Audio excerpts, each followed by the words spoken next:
सुंदरता का मूल्य। एक अति सुंदर महिला ने विमान में प्रवेश किया और अपनी सीट की तलाश में नजरें घुमाई। उसने देखा कि उसकी सीट एक ऐसे व्यक्ति के बगल में है जिसके दोनों हाथ ही नहीं थे। महिला को उस अपाहिज व्यक्ति के पास बैठने में झिझक हुई।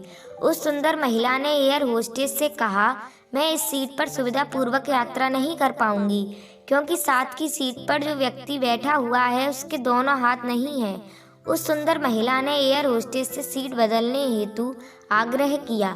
असहज हुई एयर होस्टेस ने पूछा, मैम क्या आप मुझे कारण बता सकती हैं? सुंदर महिला ने जवाब दिया, मैं ऐसे लोगों को पसंद नहीं करती। मैं ऐसे व्यक्ति के पास बैठकर यात्रा नहीं कर पाऊंगी।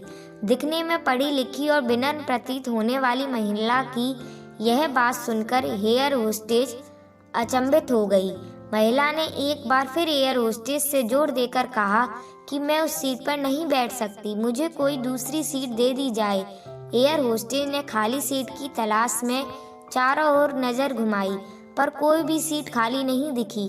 एयर होस्टेस ने महिला से कहा कि मैडम, इस इकोनॉमिक क्लास में कोई सीट खाली नहीं है, किंतु यात्रियों की सुविधा का ध्यान रखना हमारा दायित्व है। मैं विमान के कप्तान से बात करती हूँ, कृपया तब तक थोड़ा धैर्य रखें। ऐसा कहकर एयर होस्टेस कप्तान से बात करने चली गई। कुछ समय लौटने के बाद उसने महिला को बताया, मैडम आपको जो असुविधा हुई उसके लिए बहुत खेद है। इस पूरे विमान में केवल एक सीट खाली है और वह प्रथम श्रेणी में है।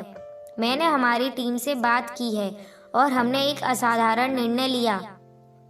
एक यात्री को इकोनॉमिक क्लास से प्रथम श्रेणी में भेजने का कार्य हमारी कंपनी के इतिहास में पहली बार हो रहा है। सुंदर महिला अत्यंत प्रसन्न हुई, किंतु इससे पहले कि वह अपनी प्रतिक्रिया व्यक्त कर पाती और एक शब्द भी बोल पाती, एयर होस्टेस उस अपाहिज और दोनों हाथ विहीन व्यक्ति की ओर बढ़ गई और विनम्रता पूर्वक उनसे पूछा, सर क्या आप प्रथम श्रेणी में जा सकेंगे? क्योंकि हम नहीं चाहते कि आप एक अशिष्ट यात्री के साथ यात्रा करके परेशान हो। यह बात सुनकर सभी यात्रियों ने ताली बजाकर इस निर्णय का स्वागत किया। वह अति सुंदर दिखने वाली महिला तो शर्म से नजरें ही नहीं उठा पा रही थी। तब उस अपाहिज व्यक्ति ने खड़े होकर कहा, मैं एक भूतपूर्व सैनिक हूँ और मैंने एक ऑपरेशन के दौरान सीमा पर हुए बम विस्फोट में अपने दोनों हाथ खोए थे।